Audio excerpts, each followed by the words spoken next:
Uyghur iqtisod professori va kishilik huquq tashabbuschisi Ilhom To'xtining turmaga tashlanganligining 9 yilligida Uyg'urlar Ilhom To'xtini unutib qolmadi. Uyg'ur ommaviy tashkilotlari bayonot e'lon qilib, Ilhom To'xtining davomli tutib turilishini qattiq aybladi va barliq Uyg'ur vijdon mahbuslarining darhol qo'yib berilishini talab qildi. Ilhom To'xti Xitoyda millatlar orasidagi tinch milliy inoqlikni kuchli qo'llovchi edi. 2014-yili 9-ayning 23 kuni u bo'lginchilik jinoyati bilan ayblanib, muddatsiz qamoq jazosiga hukm qilingan. Uning bo'lginchilikni tugutish va tushunishni ilgari surishdagi jasoratli tirishchanligi bostirishga uchirdi. Buningdan boshqa Ilhom To'xti guruhi 23-sentabr Uyg'ur akademik Ilhom To'xtining Xitoy hokimiyati tomonidan muddatsiz qamoq jazosiga hukm qilinganligining 9 yilligida Uyg'ur akademik hayotmi temizida tur suhbat yig'ini uyushtirdi. Yevropa Tashqi harakat mulozimat markazining ko'p tarafli ishlarga mas'ul bosh direktori Belin Martinez Carbonell Xitoyning Uyg'ur xalqi va boshqa turk asonliq millatlarga qilgan zulmini yuyishirish uchun ko'rsatgan tirishchanligiga oldinib qilishini ogohlantirdi.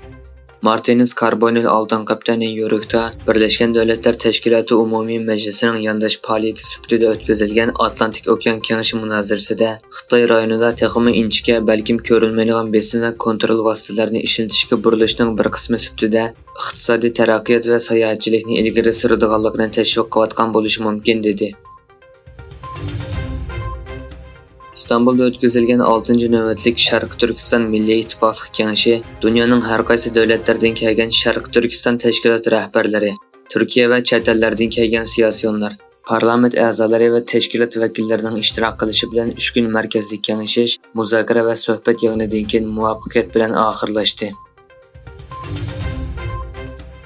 Xitoy iqtisodshunosi Xao Xongning aytishicha, Xitoyning shaharlashish harakati turg'unlik holatiga kirgan bo'lib, shaharga tushishni to'xtatish allburun masala ko'rilgan uy-mulk kasbiga texnik ziyon olib kelishi mumkin ekan.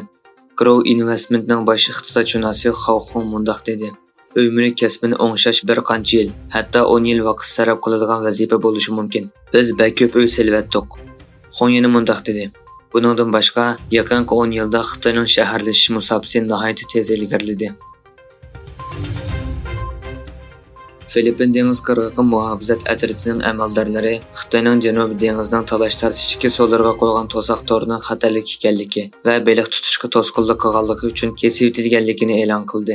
Filippin dengiz qirg'og'i muhofazat atriti yana Xitoy qo'ygan to'rlarning yo'l boshlash xavfiga duch keladiganligini va xalqaro qonunga ochiq-oshkora xiloflik qilganligini ta'kidladi.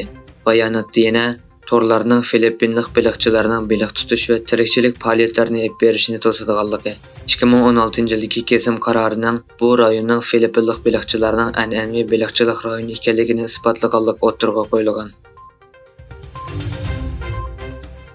Amerika Davlat ishlar kotibatligi yozma bayonotida Amerika bilan Polsha o'rtasida $2 milliard FMF bevosita qarz kelishimining imzolanganligi o'tirg'a qo'yildi. Bayonotda Amerikaning sodiq ittifoqdoshi Polshaning bexatarligining Shimoliy Atlantik ahdi tashkilotining sharq tarafini kollektiv qo'g'dashda intayin muhim ekanligi eskartildi. Hamda xalqaro yordamning Ukrainaga yetkazilishida muhim rol o'ynaydigan Polshaning bexatarlikni kuchaytirishdagi irodasi ta'kidlandi.